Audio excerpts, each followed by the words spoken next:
Je vais faire gagner une place pour le MAGP, si t'es d'accord, Abdel. T'as pas le choix, de toute façon.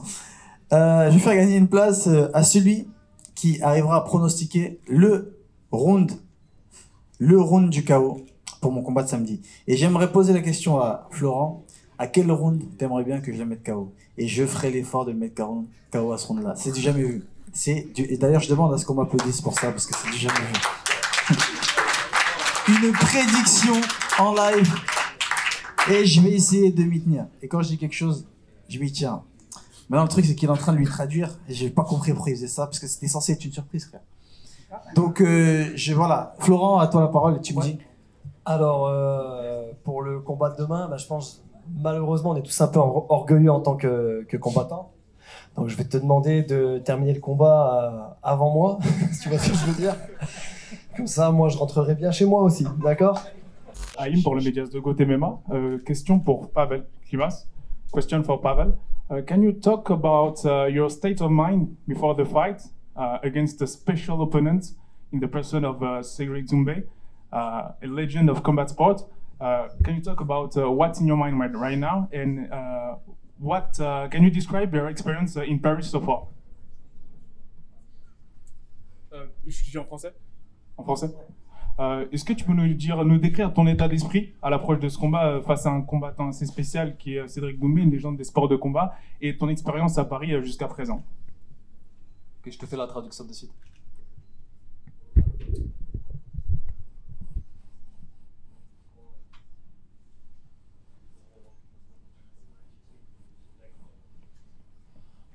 Alors Pavel dit que pour lui il n'y a aucun problème, de toute façon il est prêt pour affronter les plus grands, lui c'est son truc, il n'est pas là pour se cacher. Donc affronter quelqu'un comme Doumsed ou peu importe qui, lui il est prêt, il est venu pour gagner. Quelqu'un d'autre? Ouais, si on peut apporter le micro.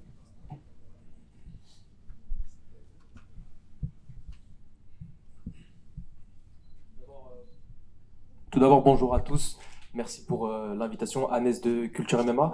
Forcément, j'aurais une question pour Cédric Doumbé. Tu nous as bien dit de faire attention à ne pas te poser des questions bêtes du type comment va se passer le combat. Donc, je vais plutôt te demander comment va finir le combat et quand. Je peux bouger?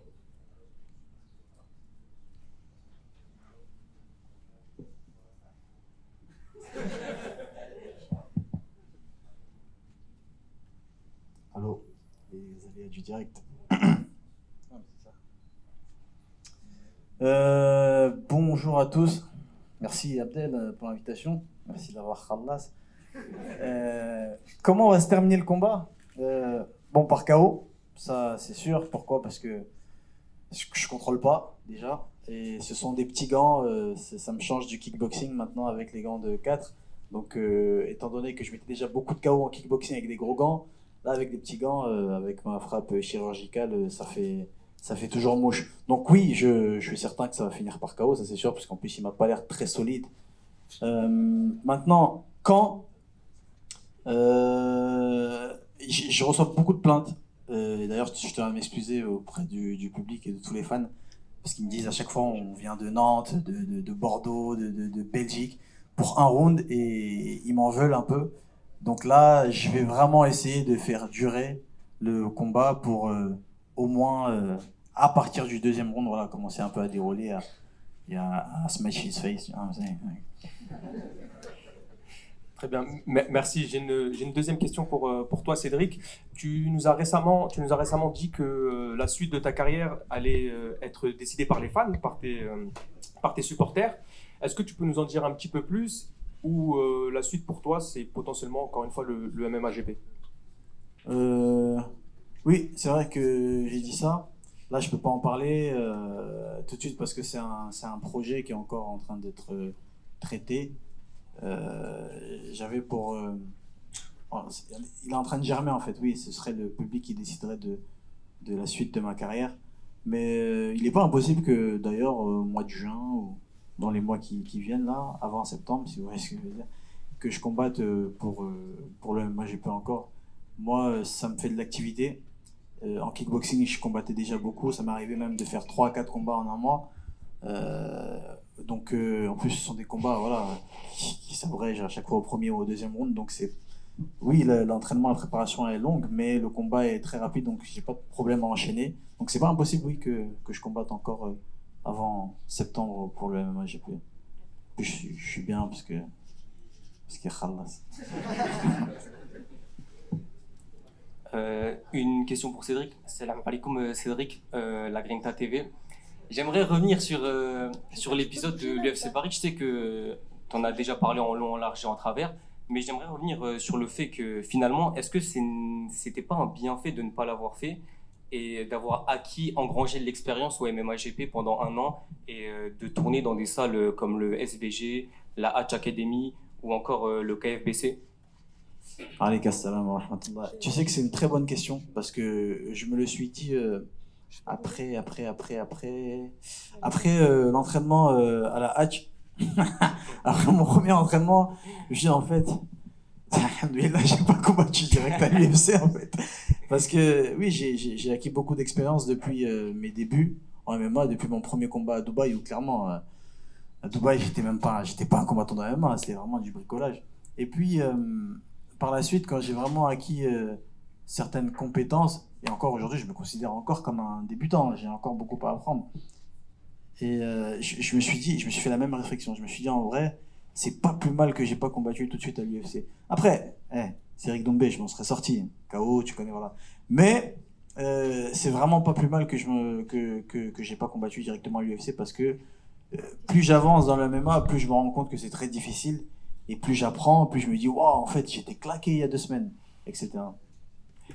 Khair, Inch'Allah. J'aurais une deuxième question. On avait émis le fait que tu pourrais signer au KSW après ton combat contre Bordeaux, la Grinta. Et ça a été repris par plusieurs médias français, polonais, etc. Je sais que tu avais parlé de l'UFC et du Bellator.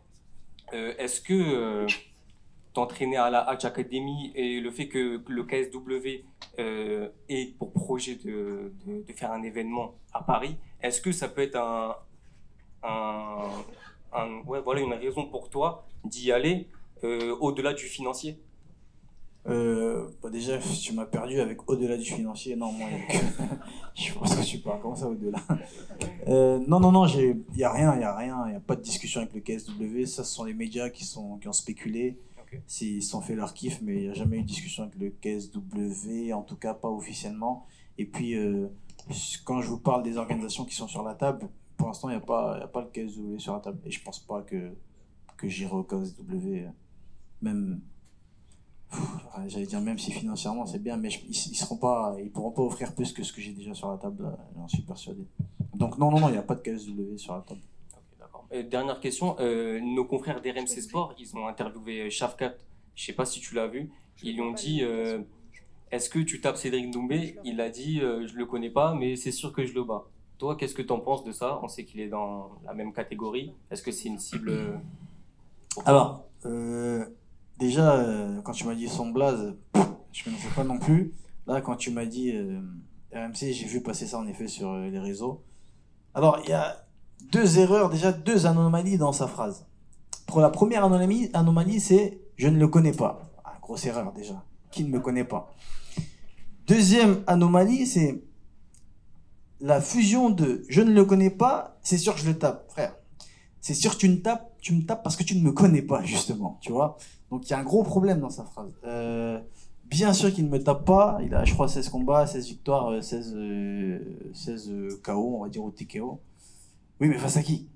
Tu vois, quelqu'un qui combat 16 fois contre Klimas, qui gagne 16 fois contre Klimas, tu vois, c'est pas, tu vois. Donc, qui est-ce qu'il a combattu? Donc, je ne doute pas qu'il soit très bon. Non, mais je l'éteins. Tu vois, il n'a pas affronté des mecs comme Cédric Doumbé, donc c'est normal qu'il dise ça. Et c'est bien. Après, j'ai pas trouvé irrespectueuse sa phrase. Hein. Il a dit je ne veux pas dire de mal de lui, je ne le connais pas, mais c'est sûr que je le bats. Tu vois, qu'est-ce qu'ils disent? Donc, non. Mais il ne me bat pas. Ça, c'est sûr et certain. Selma, une question? Tiens.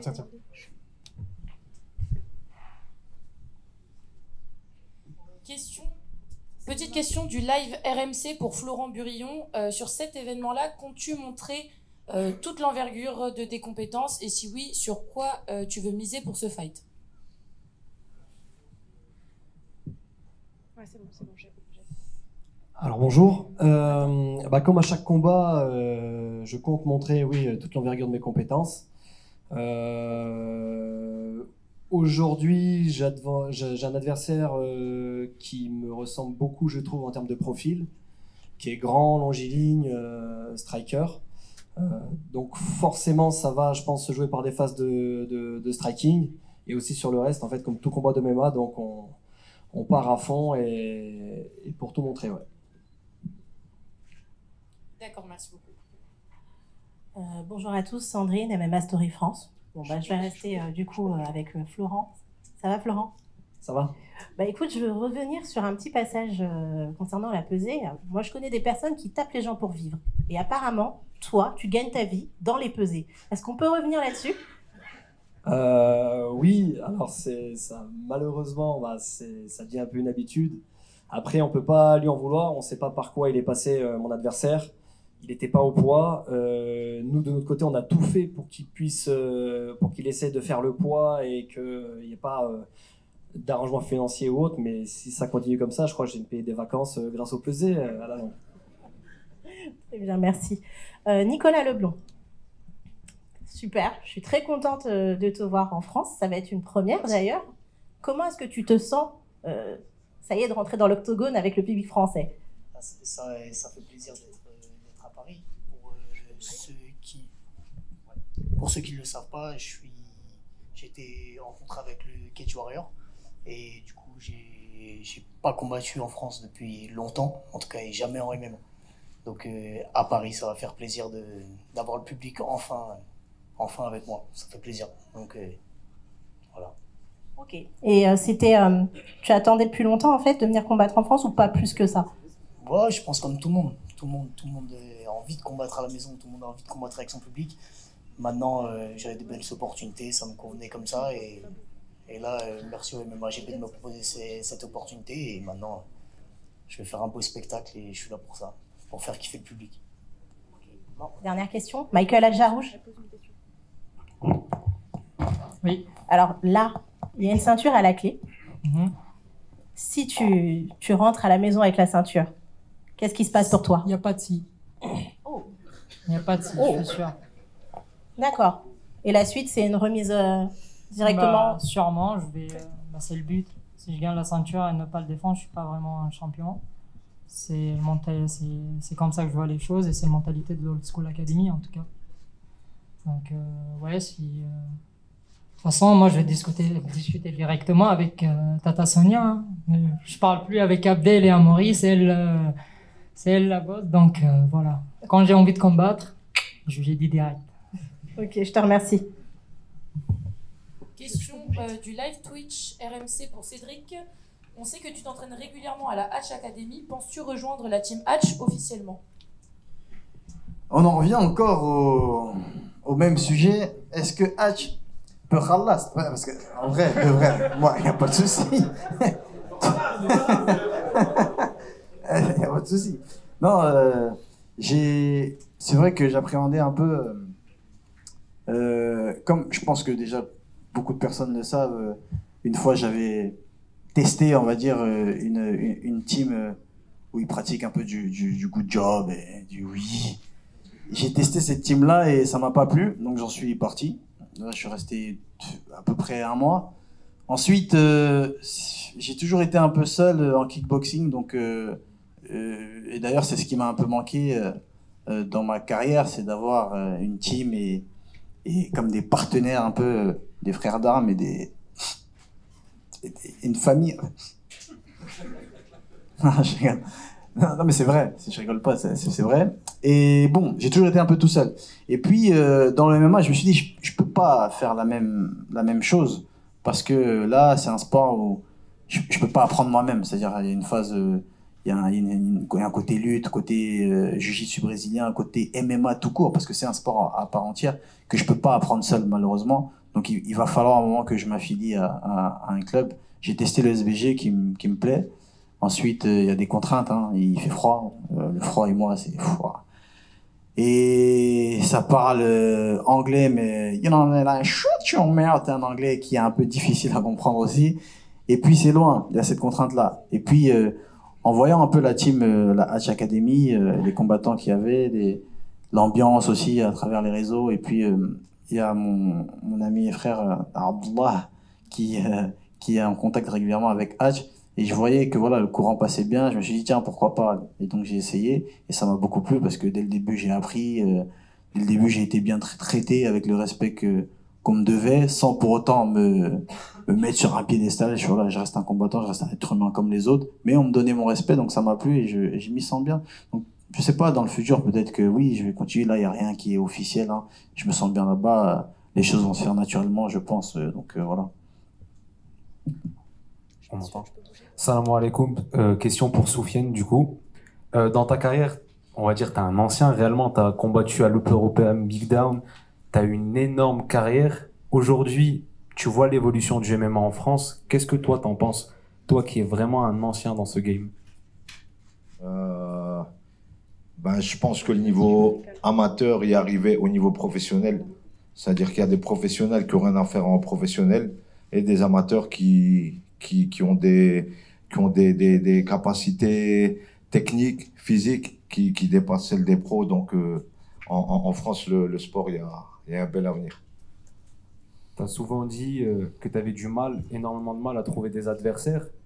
Aujourd'hui, comment tu te sens d'avoir enfin trouvé un adversaire, sachant que vraiment tu t'étais plaint de ça? En fait, quand je me suis plaint, je me suis pas plaint de ne pas trouver d'adversaire, parce que moi je suis personne. C'est pas que j'ai pas trouvé d'adversaire, c'est que moi, si je fais ce sport, c'est pour me challenger, et c'est pas pour briller sur les réseaux, aller faire un combat et mettre la seule photo où j'ai touché au menton mon adversaire, alors que je me suis fait coucher tout le reste du combat. Moi, le but, c'est me challenger, c'est m'entraîner pour du vrai, c'est me dépasser pour du vrai. À Roubaix, chez moi, j'ai de tout. Niveau, j'ai de la lutte, c'est même des amateurs en MMA, mais des pros, par exemple, en kickboxing et tout, qui me roustent avec eux. Ils ont pourtant 18, 19, mais j'apprends énormément. En lutte, pareil, il y a des mecs comme chez nous, comme Abderrahmane Drié, qui j'apprends beaucoup. Et c'est quoi la question déjà? Là, t'as mis un SO en plus à mon prof de lutte en plus, moi aussi. Non, c'était. Ok, je me rappelle, c'est bon. Et en fait, le but, c'est me challenger. Et puis, me challenger, on m'a proposé des combattants. Ça m'intéressait pas forcément. Parce que, par exemple, prendre un 0,8 ou un 0,6, moi, ça m'intéresse pas. Et on m'en a proposé d'autres qui avaient qui avaient des vraies carrières, des vrais parcours, et prendre le challenge. Et ça se peut, je me fais tartiner. Mais je me fais tartiner pour 1 000 €, c'est pas intéressant pour moi. Donc, je veux me challenger. Aujourd'hui, le MMA GP, merci à eux, ils ont trouvé un adversaire qui a aussi une carrière, qui a fait des belles orgas, qui a un palmarès plus que correct. Donc voilà. Merci Soufiane. Du coup, j'ai aussi 2 questions pour Cédric Doumbé. À ton dernier combat... Attends, juste avant, parce que le frérot, il dit que ça l'intéressait pas de prendre un 0,8. Pour moi, s'il y a des 0,6... je regarde, c'est juste... À ton dernier combat, t'as eu des difficultés à faire le poids. Comment s'est passé le cutting cette fois-ci? Comment s'est passé le cutting cette fois-ci? Donc, la dernière fois, j'étais parti de très haut. Je revenais d'Arabie Saoudite. J'avais bien mangé. Du riz, du riz un peu, yéménite, un peu avec du poulet, c'était une dinguerie. J'avais mangé beaucoup en Arabie Saoudite, donc je m'entraînais pas du tout. Je suis revenu, j'étais très gros, 95 kilos. Et puis, Abdullah me dit, bon, il y a combat, Abdel qui khallas. J'ai dit, c'est khallas, on va pas refuser. Du coup, j'ai commencé la prépa, mais j'étais très haut. Ensuite, vous connaissez la suite, hein, le cutting, c'était très, très, très, très difficile. C'est la première fois que je loupe, on va dire officiellement, le cutting, et que j'abandonne, en fait. Parce que je tape les gens pour vivre, mais je fais pas le cutting pour mourir. Donc j'ai lâché. Cette fois-ci, je suis parti de 86 kilos, on va dire, j'étais à plus 9. Donc ça n'avait rien à voir. Je me suis bien entraîné, j'ai fait une bonne préparation. Après, bon, il y a eu des moments où j'ai craqué, hein. J'étais invité à gauche, à droite. On peut pas refuser de manger gratuit non plus, on n'est pas des oufs.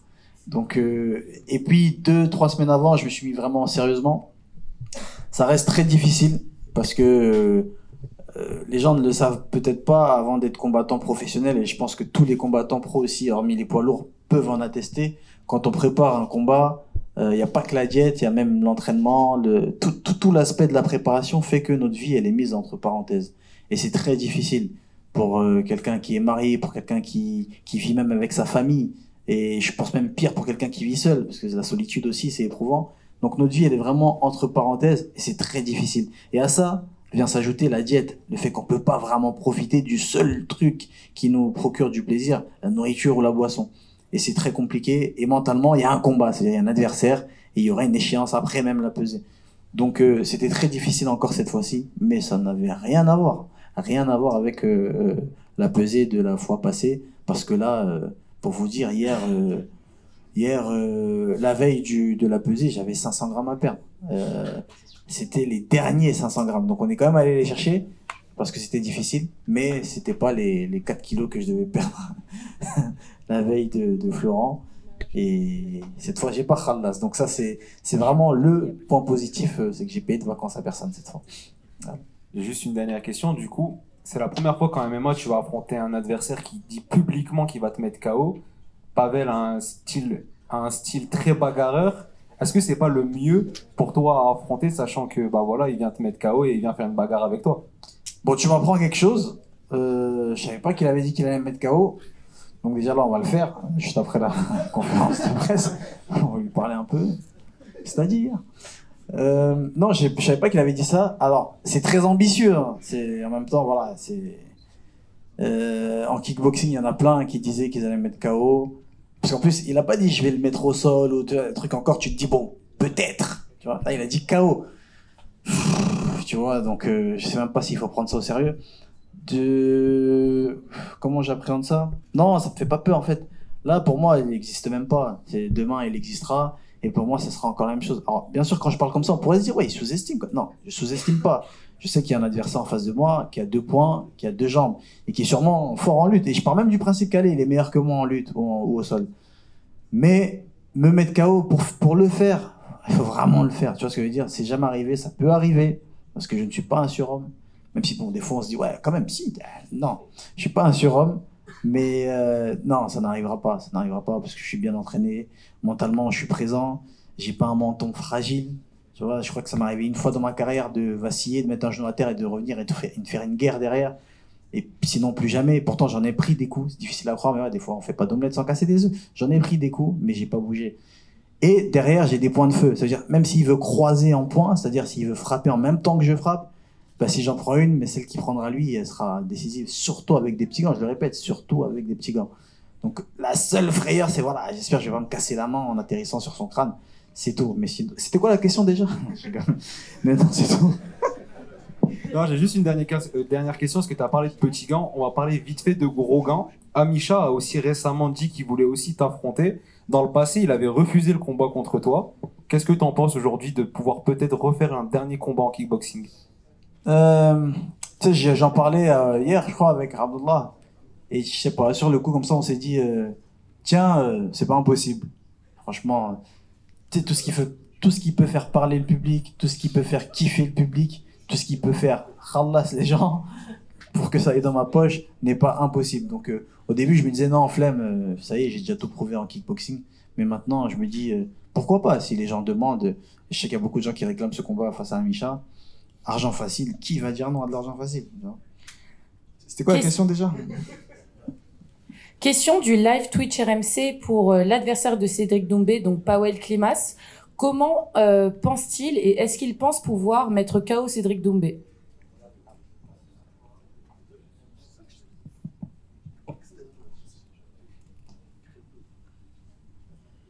Who the fuck is that guy?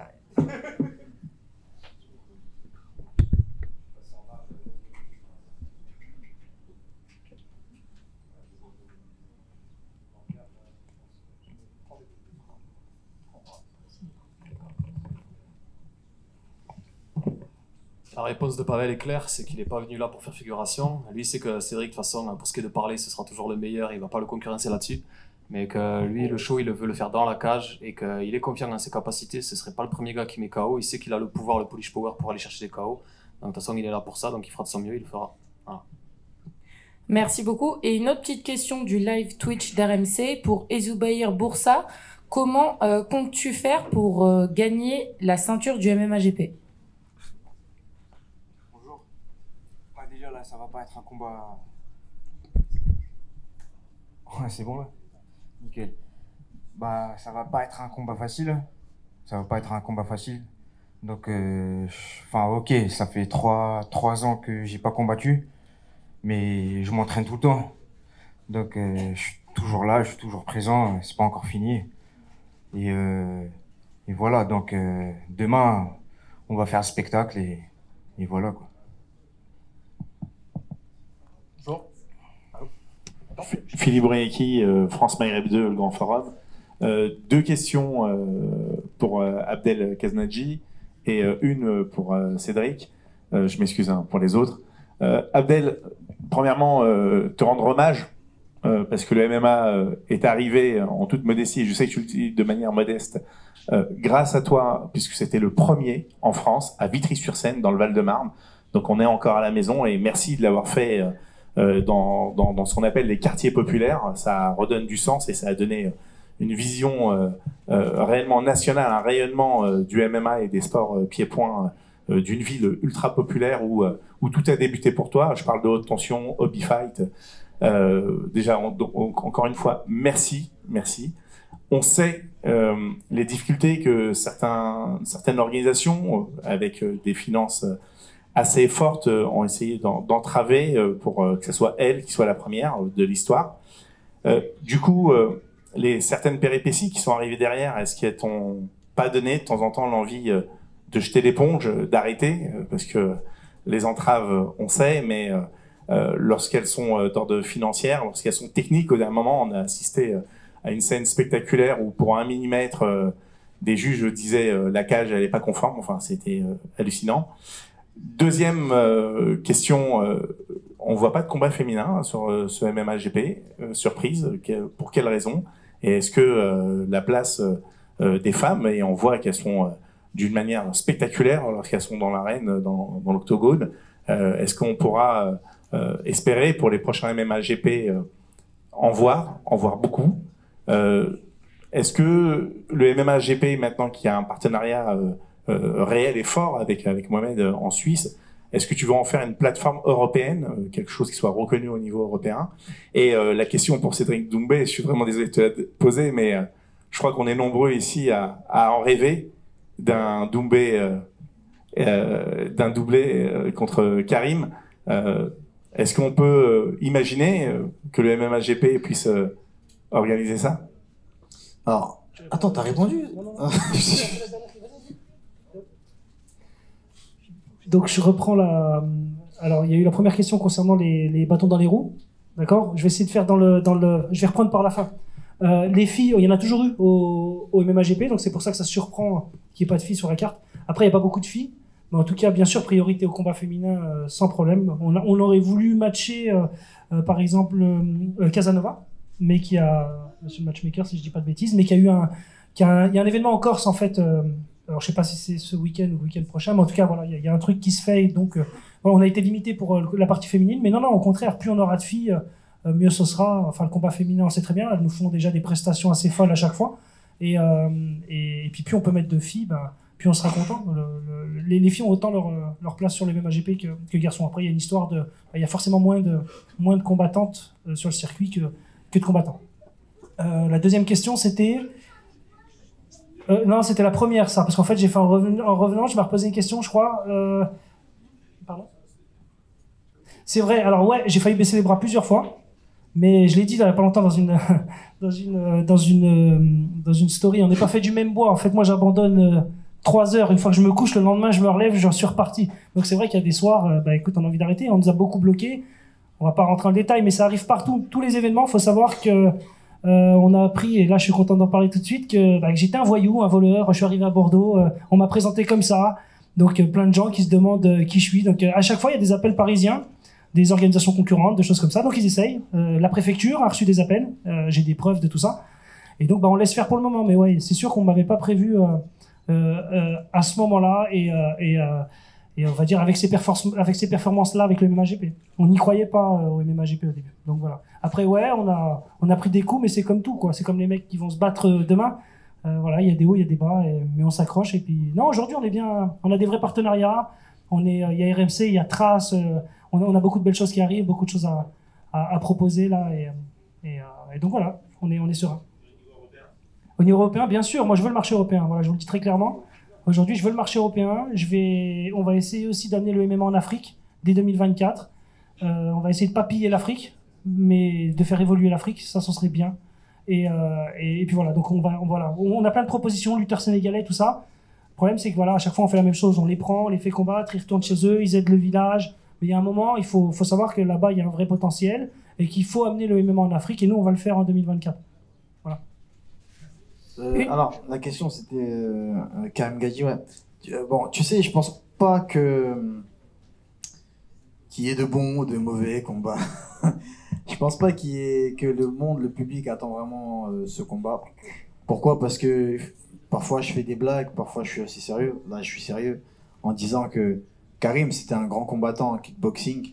Il a eu une grosse carrière. Voilà, j'ai beaucoup de respect pour sa carrière et pour lui-même. Il y a un moment, je l'ai call out, c'est-à-dire que je l'ai appelé pour le combattre. J'étais un peu assez agressif en termes de trash talk, toujours dans le respect. Ça a plu, ça n'a pas plu. En tout cas, c'était efficace. J'ai combattu Karim Gadji en kickboxing à un moment où il n'était pas au prime. Il n'était pas au prime dans sa carrière. Donc, j'en suis pas très fier non plus de cette victoire-là, parce que ce n'était pas le Karim Gadji que je voulais combattre. Néanmoins, j'ai gagné. De toute façon, dans tous les cas, voilà, j'aurais gagné. Mais je voulais battre le Karim Gadji. Maintenant, avec le temps qui a encore passé, plus le fait que ce soit une autre discipline, d'autant plus, je dirais même qu'il est un peu plus dangereuse en termes de santé que le kickboxing, il n'y a vraiment aucun intérêt que j'aille combattre Karim Gadji, et même pour le public, il n'y a pas d'intérêt. C'est vrai que moi, j'aime bien faire des choses assez insolites, des combattants insolites, même comme voilà, tout à l'heure le frère l'a dit, fait que le public décide de l'issue de ma carrière, du futur, ça c'est insolite.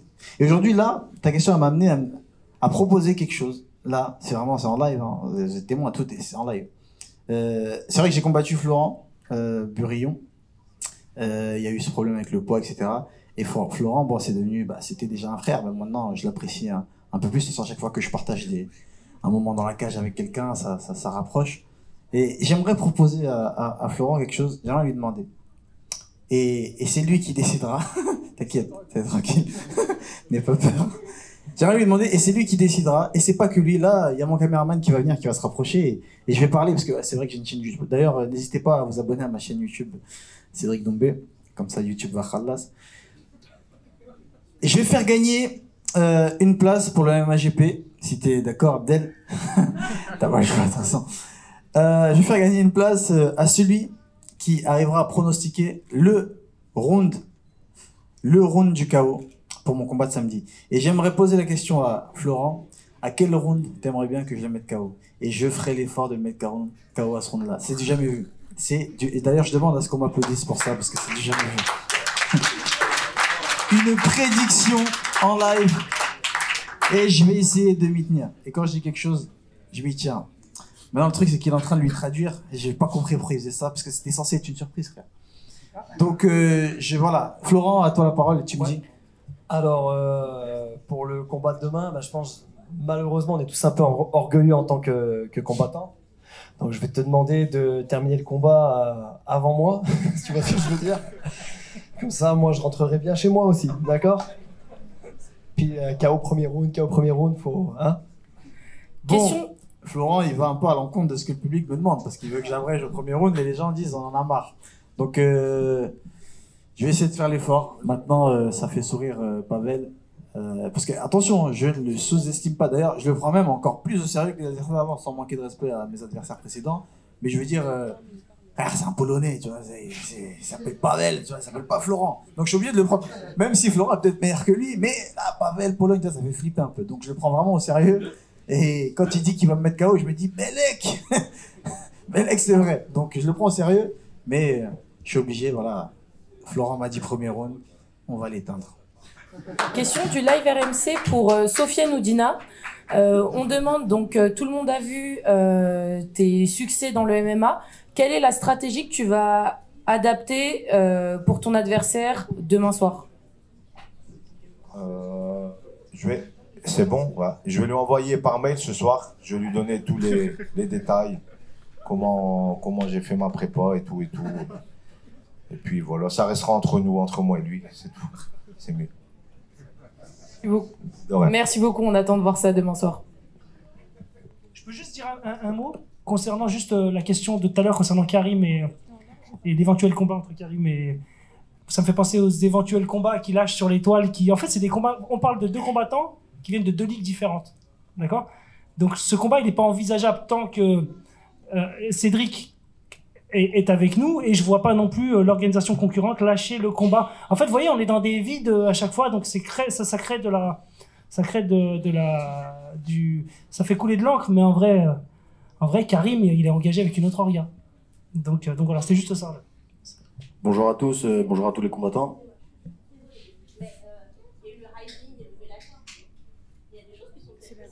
Ouais, mais en fait, en France, c'est pas possible. En France, c'est parce que là, il y a trop d'arguments. On se fait la guerre, en fait, en France. En fait, en France, on se fait, voilà, ces fusions-là, c'est très compliqué. Avant que ça se fasse, je pense qu'il y a de l'eau qui va couler sous. Après, voilà, on a d'autres amis avec qui on discute, mais en tout cas, pas l'organisation dans laquelle Karim Gadji est engagé. Voilà, c'est plus clair.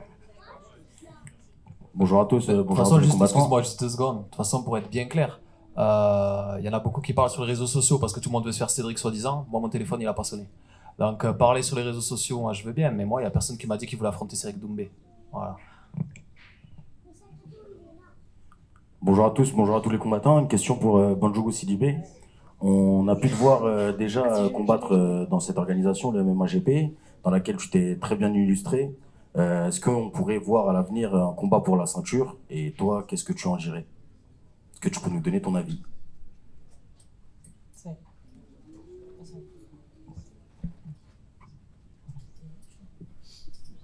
Bonsoir.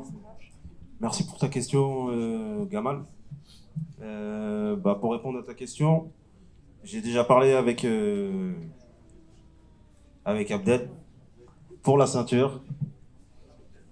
Je lui ai fait savoir que j'étais très intéressé.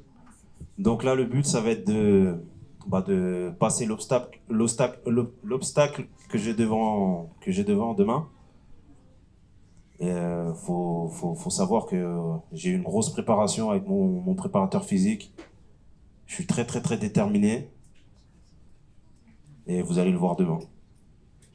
Très bien, je te remercie. Une dernière petite question. Ouais. La veille de ton combat, quelles sont tes sensations? Comment tu te sens? Est-ce que tu peux nous parler un petit peu de comment tu veux... comment je me sens? Comment tu te sens? Comment tu veux combattre? Et qu'est-ce que... Je me sens très bien, c'est un état d'esprit. Je passe des bons moments avec la famille, je travaille à côté, j'ai un bon rythme de vie. Tout se passe bien. Et demain, ça sera la guerre. Merci à toi, mon adversaire, d'être là. Et j'espère que tu seras prêt. Parce que ça sera pas pour rigoler, mon gars. Très bien, bon courage à toi pour la suite. Une dernière question pour Cédric Doumbé. Aujourd'hui, tu es très suivi sur les réseaux sociaux, tu as une grande exposition. Est-ce que tu pourrais donner un conseil pour tous les jeunes qui te suivent, qui auraient aimé être combattants et qui ont besoin d'avis, entre guillemets? Surat Mariam, ça c'est c'est pas une blague en plus. Mais on va y revenir après. Un conseil pour tous les jeunes qui me suivent et pour qui je suis un modèle. Bon, déjà, je ne suis pas un très très bon modèle. Donc vous savez très bien qui est notre modèle à tous et celui qu'on doit suivre.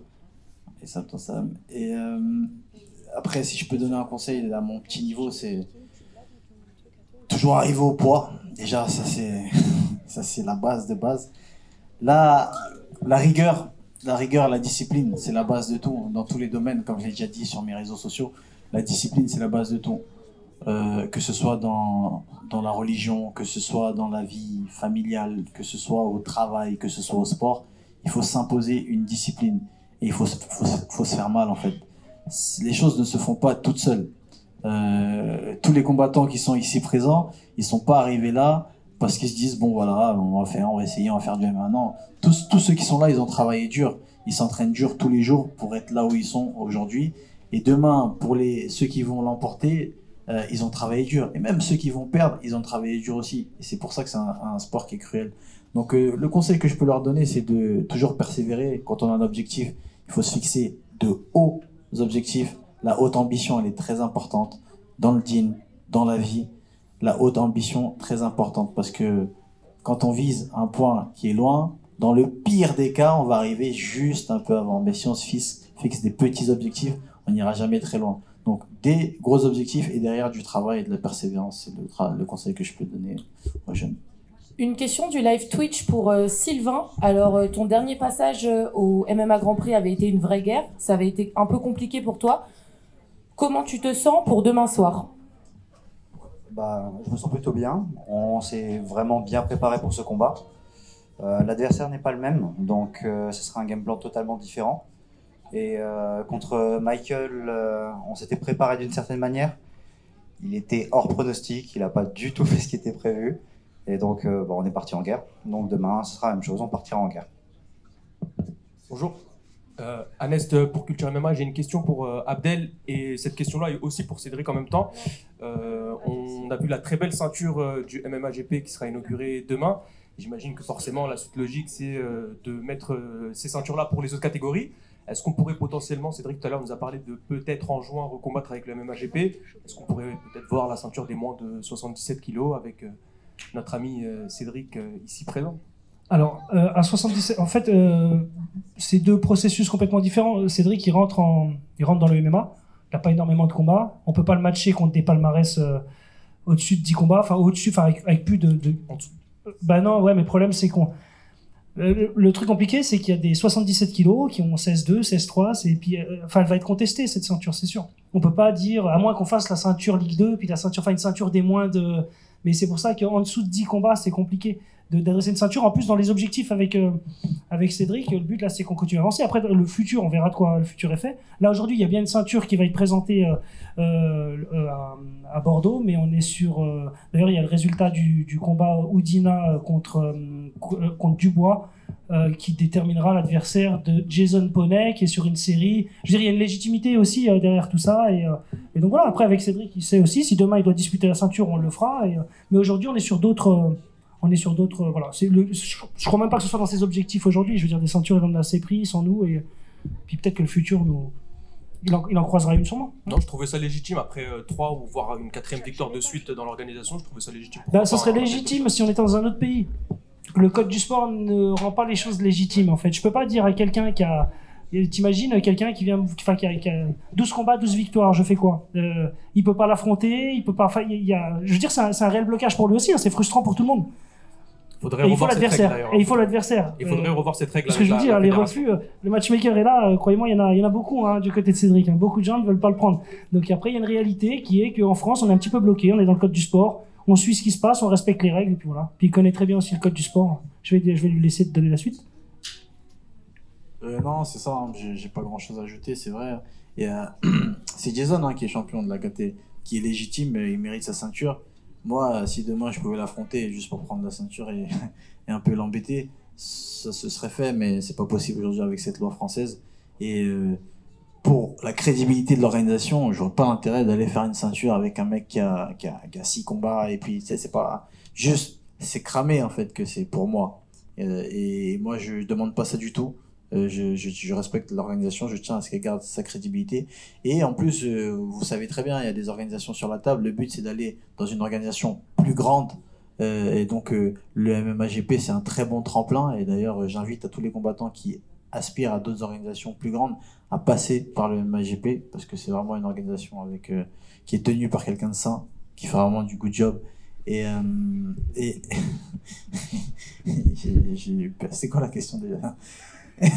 Et donc, qu'est-ce que je disais? Donc, c'est un très beau tremplin. Et comme il y a des organisations sur la table, je me vois pas prendre une ceinture maintenant et dire bon bah j'y vais. Et tu vois, ça va un peu mettre un coup de pied dans la fourmilière et c'est pas le but. Il faut vraiment garder voilà cet équilibre et ce bon fonctionnement en fait dans les ceintures, cette cohérence. Ok, ça marche parfait. Une dernière question pour l'adversaire de Cédric. J'ai posé la même question pour Cédric tout à l'heure. Je ne lui ai pas demandé s'il allait gagner, je lui ai demandé comment est-ce qu'il cherchait à finir son adversaire et à quel round est-ce qu'il va finir Cédric, justement.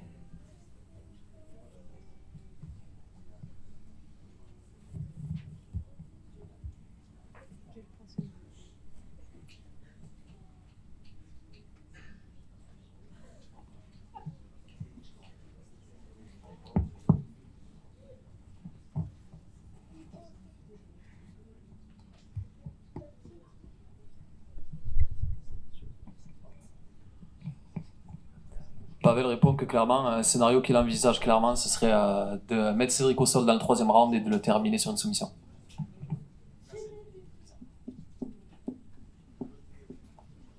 Question du live Twitch RMC pour Ezoubaïr Bouarsa. Dans le live, tout le monde demande si tu vas pouvoir soumettre Michael Al-Jarouj. Michael Al-Jarouj. Selma. Je sais pas si on m'entend. C'est bon là? Ouais, parfait. Pour demain, bah, l'objectif, ouais, on va voir. On va voir comment ça va se passer. Donc, demain, comme je l'ai dit tout à l'heure, là, ça va pas être facile. Enfin, pour lui. Et voilà, même si je suis en absence là durant 3 ans sans combattre, ça va pas changer l'objectif. Donc, que ce soit soumission ou KO, l'objectif, c'est de ramener cette ceinture-là. Ouais, j'ai un message de Pavel pour Cédric. Il dit que clairement, il voit que tu parles quand même beaucoup de lui, et c'est clairement le signe qu'il est dans ta tête, et que du coup, tu as certaines peurs, certaines craintes par rapport à lui, et que tu ferais mieux de te concentrer sur le combat, parce que tu vas le perdre.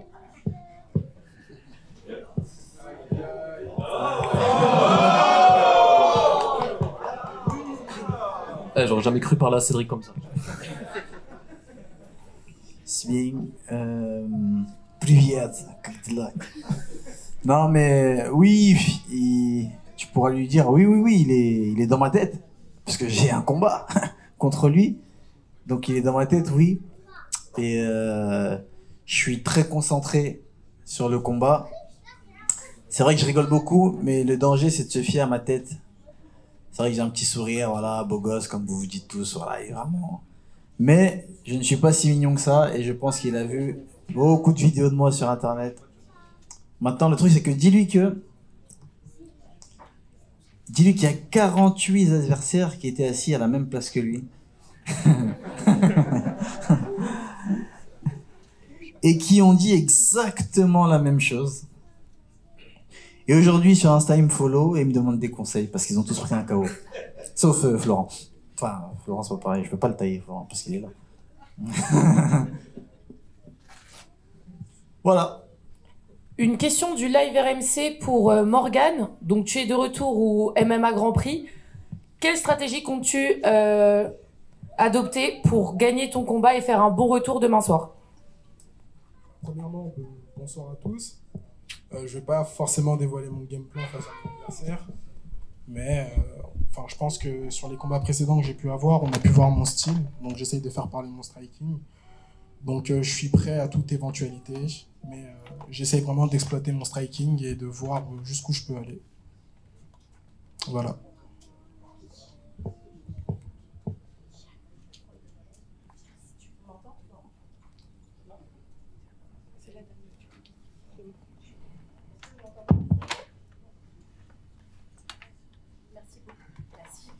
Je vais faire un peu le tour. Du coup, il y a Araïk.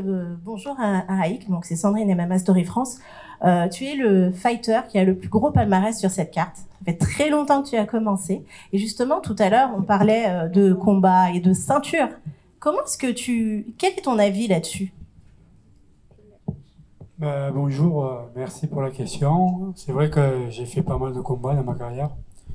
La ceinture, oui, on rêve tous combattre comme MAGP est dans des magnifiques organisations.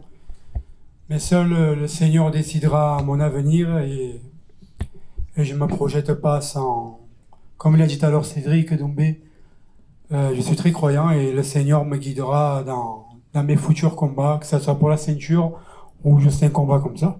C'est pour ça que je laisse faire les choses. Je me précipite pas. Ok, merci.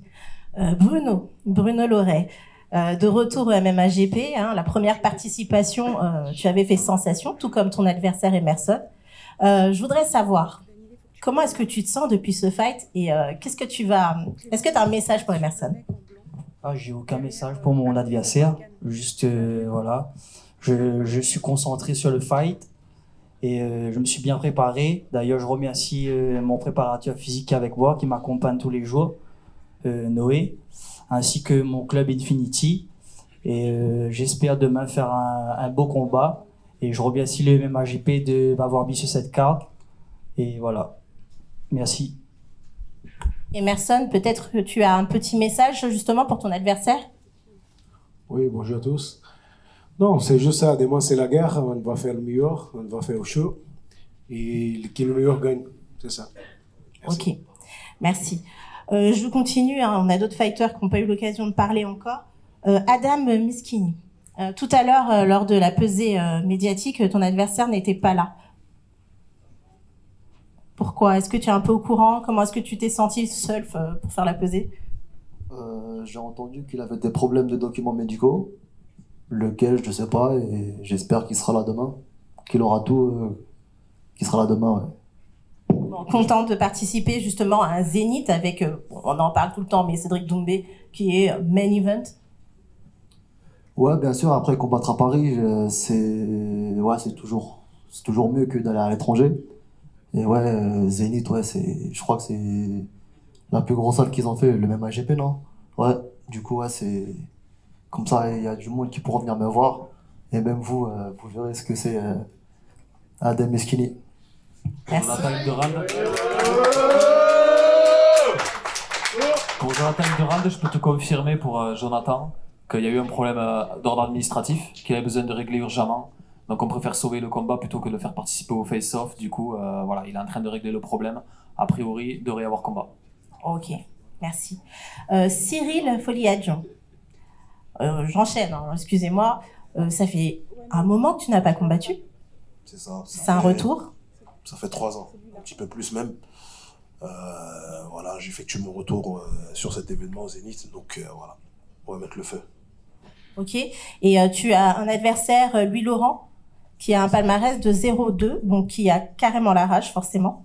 Comment est-ce que toi, tu vis ce combat? Enfin, comment tu t'es préparé pour lui, sachant que Snake Team? Je l'ai préparé comme tous les autres combats, c'est-à-dire avec 100% de détermination.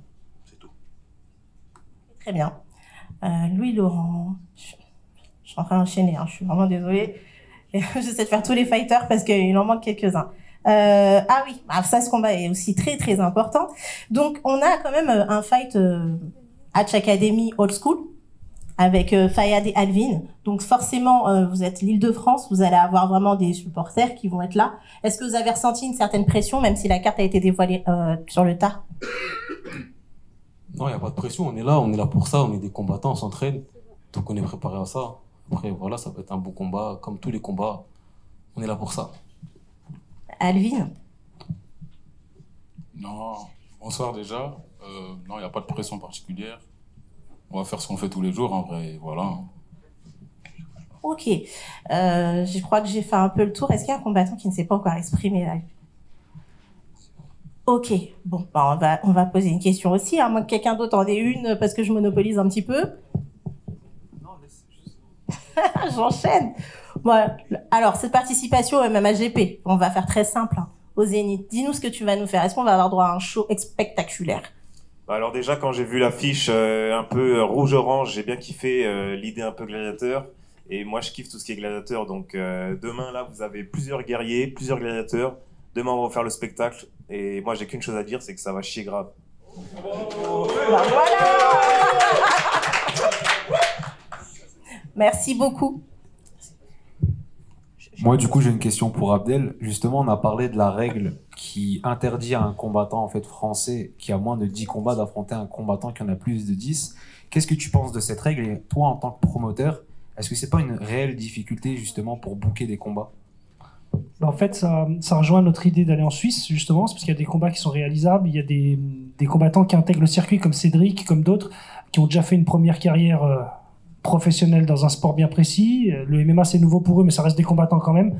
La base reste la même, hein, la partie prépa. Là, donc, je veux dire, ça reste compliqué pour des combattants comme ça. Donc, nous, on a décidé on a visé la Suisse pour ça, pour faire le décalage qu'il faut, faire les titres qu'on a envie de faire quand on a envie de le faire, et pas se retrouver dans ce genre de situation. Après, le code du sport, il a évolué quand même, parce que moi, j'ai été le premier organisé, et au début, c'était même pire que ça. Au début, un moins de 4 combats un moins de 5 combats ne pouvait pas affronter un plus de... Et là, je sais pas si vous voyez, mais la fenêtre de tir, elle est très, très réduite, c'est super compliqué, sans compter qu'à ce moment-là, il y avait la négativité Covid assurée, enfin, il y avait beaucoup, beaucoup de choses. C'était pire avant, donc là, j'ai l'impression que c'est assez souple, mais c'est un problème quand même.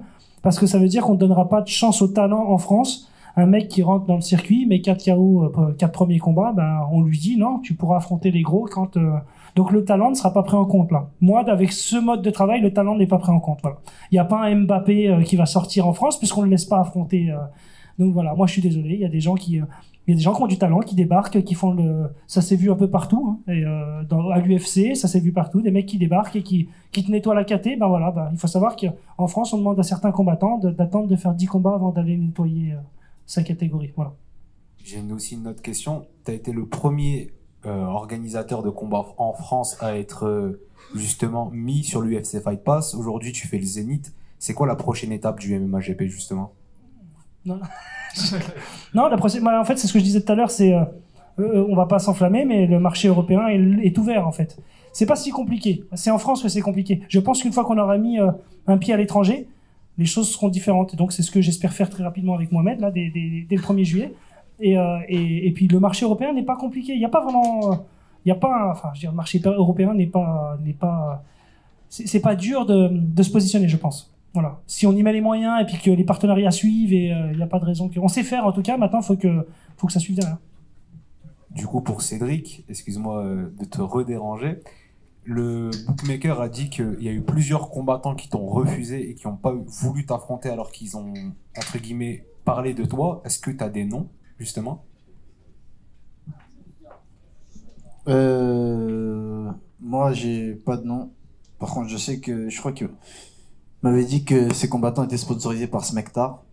Et sinon, après, des noms, j'ai pas vraiment les noms des gens qui avaient refusé. Ben, je peux te répondre un peu, hein, si tu veux. Il y en a qui ont parlé. Bon, il y a déjà Yadine Barry, ancienne de l'UFC, qui était un des rares à être possiblement matchable contre Cédric Doumbé au vu du nombre de combats. Voilà. Il refuse alors qu'on lui a rien proposé. Hein. On l'a appelé pour lui dire ça te dirait d'affronter, et puis il l'a annoncé sur les réseaux. Il a lancé sans négocier que dalle. Je veux dire, il a pris la première porte possible pour s'échapper. Clairement, c'est ça. Il y en a eu d'autres. Il y a plein de combattants qu'on a approchés nous. Voilà, il y a eu Mertel Gronard a refusé clairement d'affronter Cédric Doumbé alors que c'était un combat qu'on pouvait trouver fun. Moi, ça m'intéressait de faire ce fight-là. Ouais, bah écoute, au Glory, il a demandé, je crois. Enfin, peu importe. En tout cas, voilà, il s'est échappé. Puis il y en a eu d'autres. Hein. J'ai contacté Mohamed Zaraï, qui est 5-0, 5 victoires par soumission, qui est un tueur, qui vient d'un gros club. Lui, c'est pareil, clairement. Et il a reconnu que c'était pas un combat pour lui. Voilà.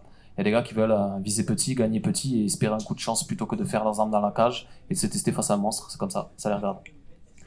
Ou il y a des gens qui veulent viser plus haut, hein, parce que je suis pas un top MMA fighter. Il y a des gens qui veulent viser plus haut et combattre Cédric Doumbé, ce serait un peu risqué, tu vois. Donc oui, voilà. Après, je suis un grand combattant, mais je ne suis pas un grand combattant MMA. Voilà, on va mettre un terme. Donc, alors peut-être une dernière question.